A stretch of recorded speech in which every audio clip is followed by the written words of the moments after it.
Welcome to Twin City Talk. Today we are talking with Stephanie Beeman with Ronald McDonald House Piedmont Triad. Welcome. Hi. If you guys recognize the last name, she is Tim's wife.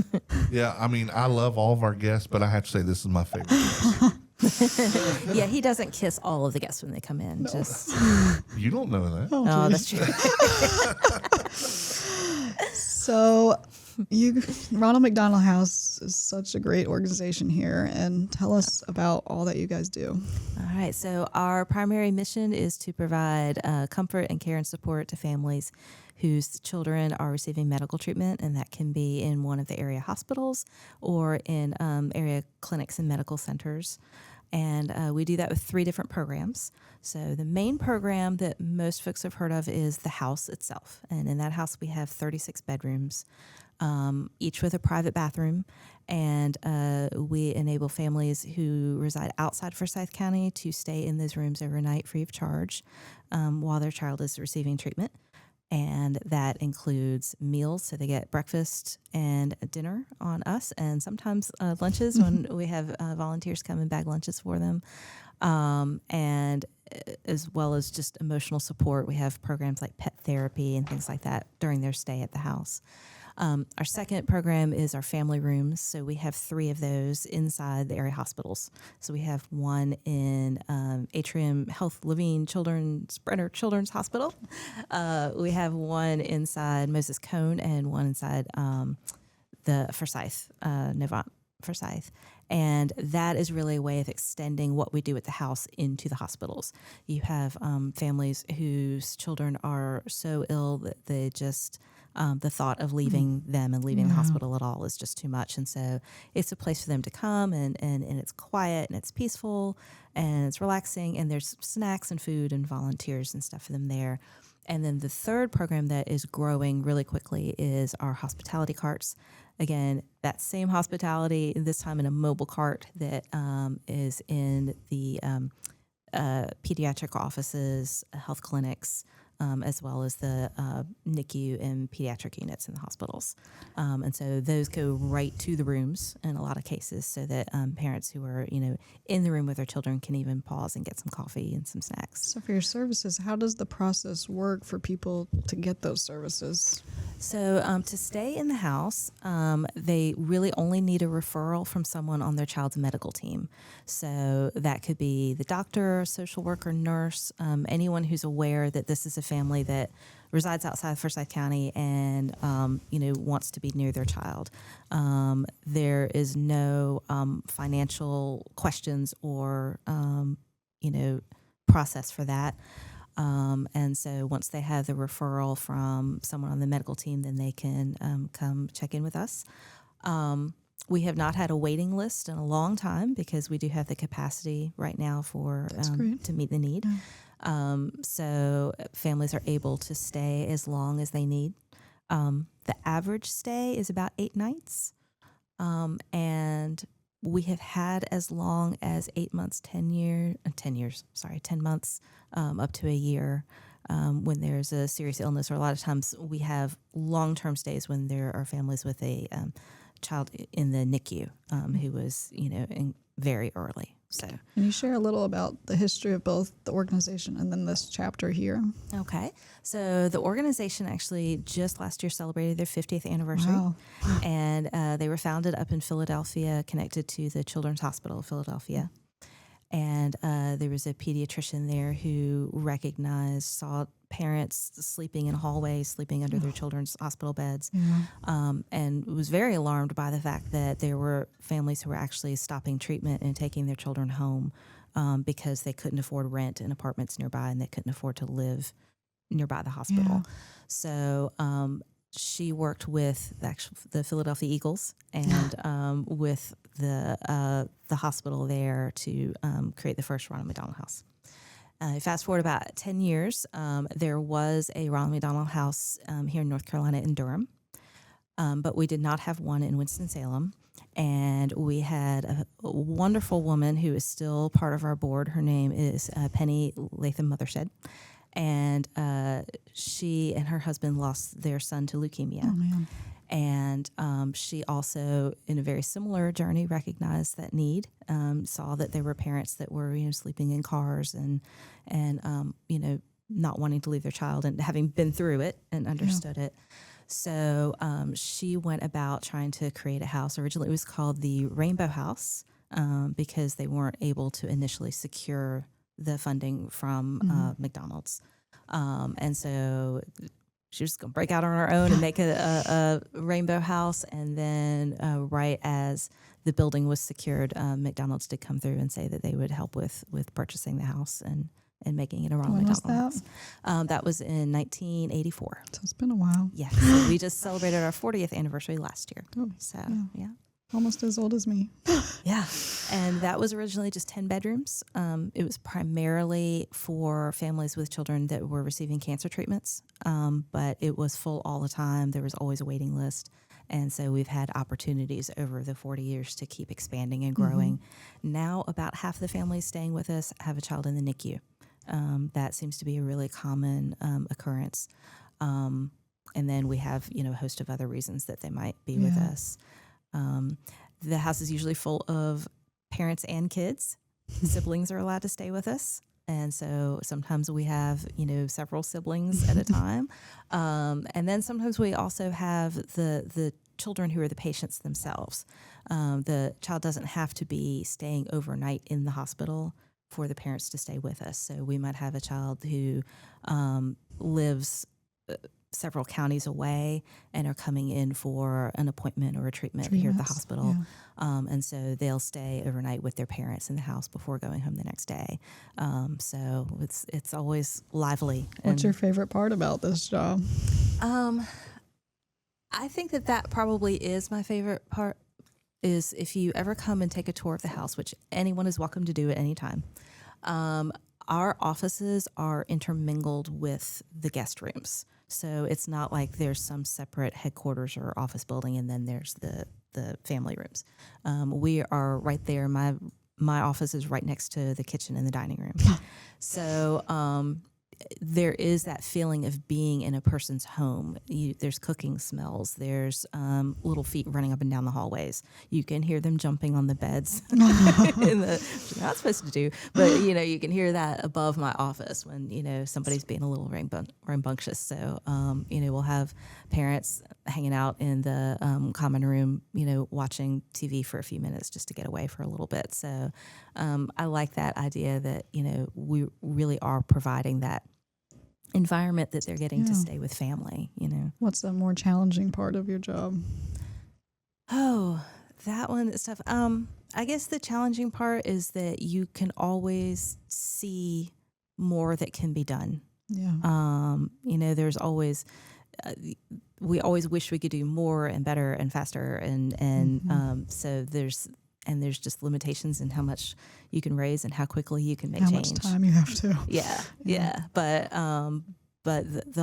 we have a great staff, and the staff are just full of folks that are always coming up with ideas that we can serve families better. And so I think the challenging part is not every single idea can come to reality right away. Yeah. We've got to get the support of the community on board, and things have processes. So we don't have a magic wand. I guess that's Where are you from challenge. Originally? I'm actually from here. I was born in Forsyth Hospital years before the house was built.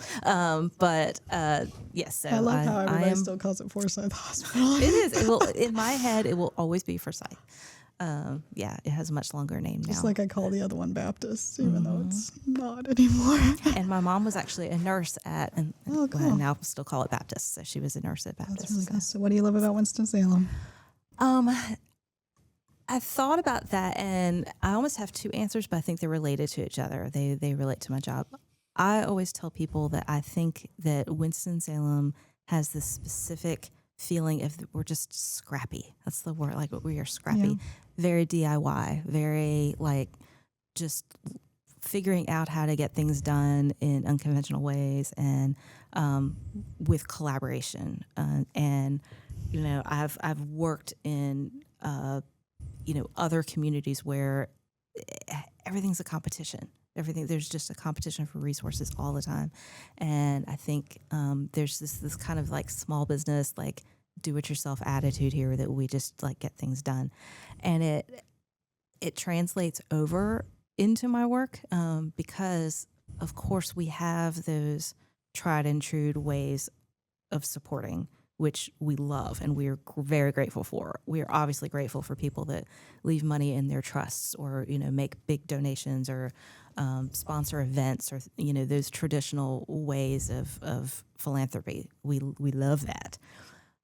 What we also love that we get are people that just call us one day and say, hey, I have extras of we had an author just last week that said, hey, I have 7 boxes full of a children's book that I wrote and could you use these? Yes, absolutely. So we get wild offers of help of things that we have just never thought of that people, once they, are keyed into our mission, they're always looking for ways that help, and they come up with like really creative ways of like, I want to knit blankets for you, or I want to come teach a class and how to make friendship bracelets to teach the kids that are there that are bored, so, and I think that's a very Winston-Salem kind of I agree. attitude. I love that word scrappy. That's definitely a good good explanation. Yeah. So what are some needs that you guys have that you can tell the community, especially, the common or bigger ones that you have? So we have everything from very, very small things that folks can do to very, very big ones. So the smallest is probably a little pop tab. We have been doing this for years and years, is that kids of all ages, all the way up to adults, can collect little pop tabs off your soda cans, cat food cans, whatever, and we collect those at the house and take those to be recycled. It is not a huge funding source, but it's a great way to get your kids, involved in what's going on. So that's kind of the smallest one. And then we always need donations. We have 9 hospitality carts, the 3 family rooms. All of them are constantly feeding people all types of food, everything from, healthy food to, sometimes people just really want to, they need their Oreos, So we always need donations of, and, like stuffed animals for the kids, coloring books, in English and Spanish, activity books. So think about, people don't like to think about this, but the last time that you spent 4 or 5 hours in a surgical waiting room, like what did you want in your hands? Like what did you want? You wanted blankets and fuzzy socks and something to read. So we always need those things. And then, upwards to, we have events going all year. We always take donations all the time. As you would not know it from the name, we are not 100% funded by McDonald's. We're not even 10% funded by McDonald's. It is a great partnership. And you can round up your order when you go to McDonald's. And we definitely need to contribute. talk I didn't about even know that. Yeah. Yes. So they should be asking you at any of your local McDonald's if you would like to round up. And if they don't ask you, you can tell them that you would like to round up. And there's a button on their register, and it's on the top left corner, and you can tell them what they need to do. Do they still have the things in the drive-through? Like there used to be the little things you could put like change or money They in. They have, but most of those aren't really being used that much anymore. And now that McDonald's is going to an app and things like that, they're looking for more modern ways to do that. But yes, so there is a very solid partnership there that we couldn't do without, but it does not 100% fund what we do. Most of our operations are paid for by individual donations. So, as I said, no one is asked to pay to stay in the rooms. We suggest if families want to give back, and some people feel like that's something that they need to do, we'll suggest a $10 donation per night, but about 95% of the families don't do that. So it actually costs us $100 per room per night to operate. So a lot of our fundraisers are kind of centered around that price of, a $10 set of luminaries or a $15 T-shirt during our sporter shirt season, but just that way of like, I'll pick up the cost of a night's room for a family. So I know we're in the summer heat right now, but around Christmas time, do you do any kind of like toy drives or anything like that for presents for these kids that probably won't? We do. We help Santa provide presents for kids. both that are staying in the house. And then a lot of times if we have families that have recently been in the house over the year that we know are Still probably going to be struggling at yeah. Christmas, we'll adopt those families. So yes, families do find a pile of presents outside their door on Christmas Day. And so we definitely get help from the community to do that. And we also have an area in our house that we open up that we call Santa's Workshop, and with collected items. And that actually gives the parents the ability to come in and shop for their kids and actually choose what their children are going to get. And so, that choice always, is important, I think, for, the dignity of like they are caring for their kids. They are providing this Christmas and they are choosing those gifts. Yeah. We're helping to make that possible, So yes, we do that. We have a wonderful partnership with Temple Emmanuel here in town that they come in and provide a Christmas meal as part of their mission, which is really nice. And, our house operates 365 days a year. So Thanksgiving, Easter, Christmas doesn't matter. We are serving that dinner. Yeah. So volunteering and coming in and preparing Is those there meals is really age important. limits, or can kids come and volunteer too, or how does that Kids work? can come as long as they're with a parent. I think our age is, and I should look this up, I would say about below the age of like 12 or 13 need to have. So I would think that would be a parents with good them. volunteering experience for families. It is great, yeah. You can come in and serve a meal. We've had as few as we have a group of 4 ladies from Greensboro that come in once a month and cook dinner. So you can have a group of 3 or 4 up to about 10. So it's great for like church youth groups, team building for businesses around town, families. It's a great idea, team building. I never thought about that one, but that's a great idea. Yeah, we have a lot of local businesses that come in and if they have some kind of a giving back program or something, they'll come in their matching T-shirts and if you bring more than 10 people, we can split you up. We also need cleaning. We have a housekeeping team that does that, but there's always extra to do. The windows haven't been washed in a while or whatever. So yeah, we will. Corporate teams can come in and deep clean rooms for us and help do yard work and things like that too. So. It's really cool. I I'm thought you had something over there. I'm just enjoying the dulcet tones of my wife's voice. He's very sick, and he hears about it all day, every day. But it's such an important organization. Oh yeah. So I want to propose something, since I have 2 members of the such and such media family here. Why don't we, as a company, set up a volunteer time, and we can do it with the podcasts on our like the whole network family. the whole network family. That'd be fun. I like love it. that. And we do we go in, because we have access to caterers to have some people come in and fix meals. Yeah, I like it. I love that. Yeah. And we've had a lot of restaurant owners and stuff come on Twin City Talk too. I'm sure they'd love to be involved. Yeah, we have a couple of great restaurants in town that we have relationships with that will come in. Nobles, the Noble Group, they come in once a month, I believe, and bring in a catered meal. Oh, they have that new bakery too. Copain that just opened. We actually had some of that come in yesterday. There you Bobby Boy stops by, I would say at least once a week lately, and brings. I'm sure Michelle brings from some Ava's yummy would love to items do and- that. Yeah. So that would be great. I would love that. I love that idea. Excellent. Yeah, because yes, I do hear this all day, every day, and yes, I get tired of hearing it. But at the same time, you're right, Suzy. It is a very important thing, and if we're going to be number one at what we do, let's be number one in giving back. Yep. I like it. I like it. I know you mentioned T-shirts. So do you have merchandise people can buy, and that money goes towards the house?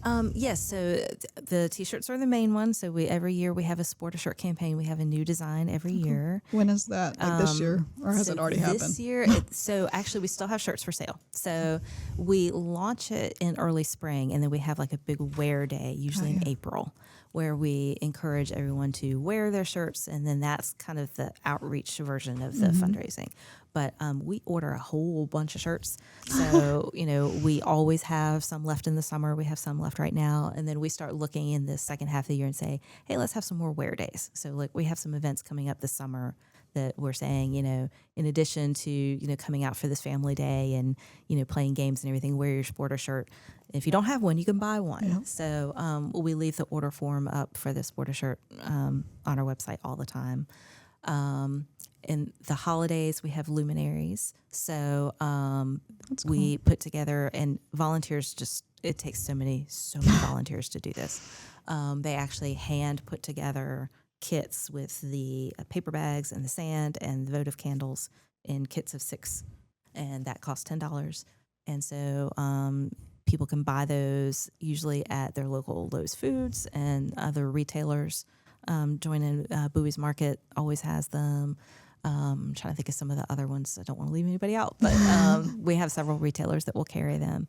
And then we encourage them to put those luminaries out at Christmas. And again, there's the outreach of actually lighting the luminaries and telling people why you're doing it. And then there's the buying the kit, which helps to fund our programs. Do you ever get stories from people that, like families that their kids used to be there, like even a long time ago, and they come back, and like I bet that's a great part of your job. Everywhere you go, if you mention it, someone will say, "I know somebody, my niece, my cousin." A lot of times, and we have been long enough now that we will have an adult that will say, "My parents stayed there when I was born." That's crazy. And Cool. we do get that every once in a while. Yeah. So, and do you ever collect those stories? Because I feel like that could make a good. Oh, that is something, the whole book or entire something. job. Yeah, is kind of seeking those out and finding the best places to retell those stories. We love having folks that will come and speak, at fundraisers and talk about what they've experienced.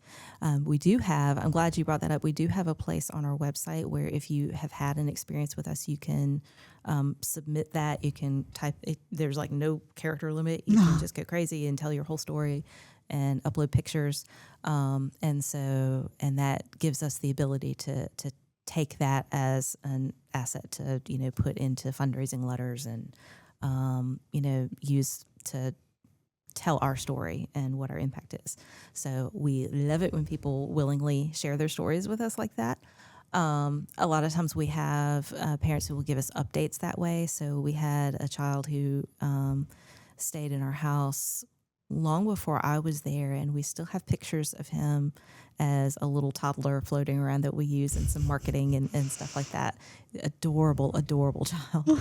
And I noticed just last week his mom had gotten on the website and had submitted a picture of him now. I think he's like 10 or 11 years old. That's great. So, we love that. We love to get all those stories. So that's probably next to an actual financial donation. That's probably the most valuable thing you can give us, is to let us know how we've made impacted. a difference. Yeah.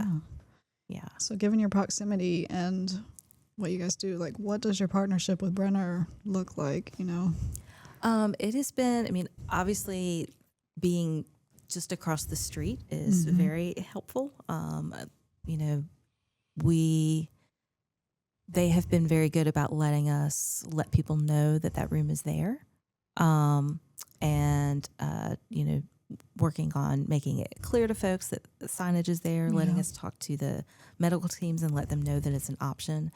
Like I said, that referral is necessary, so the medical teams need to know that that's an option for families. So it's just the educational piece of letting them know.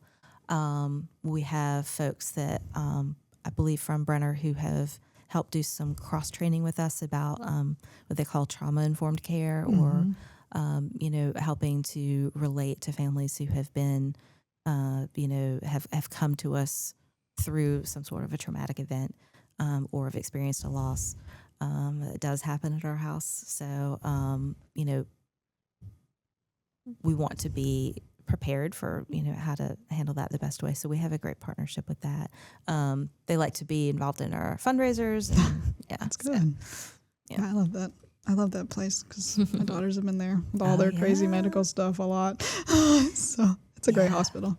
So have you been to a family room while she was there? No, because we live so close. I don't think we've really ever needed, but yeah. The middle daughter's already been to the ER like twice.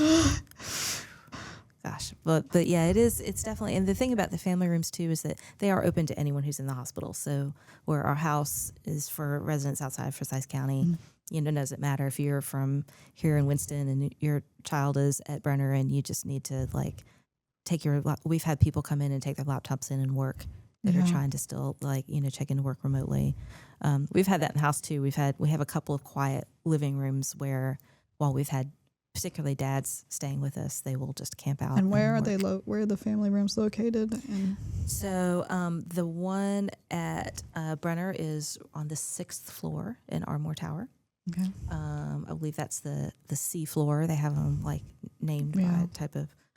So that's where that one is. We have one at Forsyth that I want to say is on the 3rd floor. They're going to smack me if I don't say that right. I want to say it's on the 3rd floor, but it does have access now where it used to only be accessible to the NICU. I think now it's accessible to the NICU, PICU, and antepartum. Gotcha. So it's a lot more available to folks. And then we have the one at Moses Cone as well. So again, anyone is welcome to come and just get away from the hospital environment for a little bit. The Ronald McDonald Family Room at Novant Health is on the 3rd floor. Yay! Oh, good job. I get a gold star. You do. So you had that right. Yay! Good job. See, look how great she is.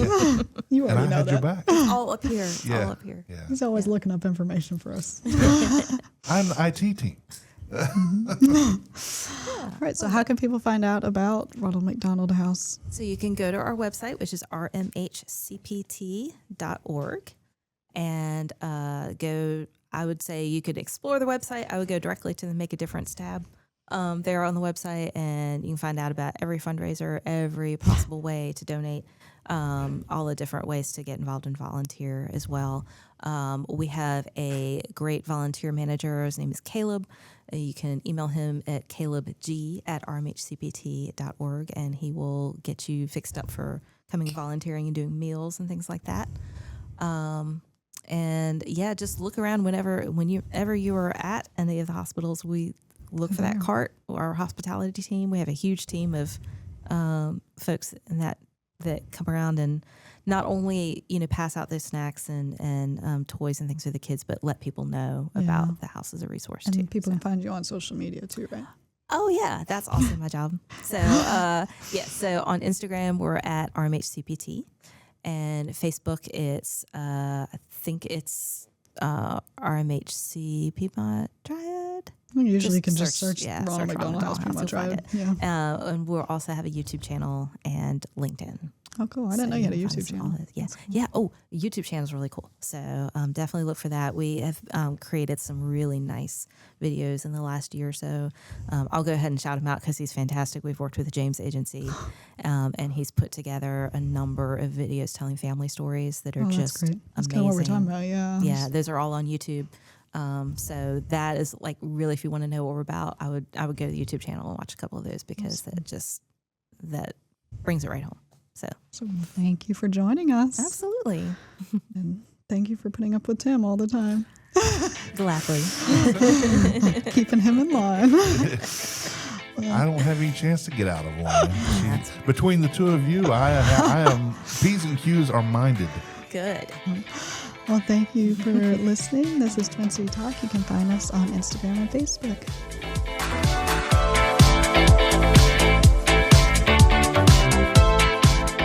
The views and opinions portrayed by guests on this podcast are not necessarily those of the distributors and hosting companies. And if you love this podcast, that's great, but don't think about stealing it. Reach out to us and talk about the content because it is copyrighted.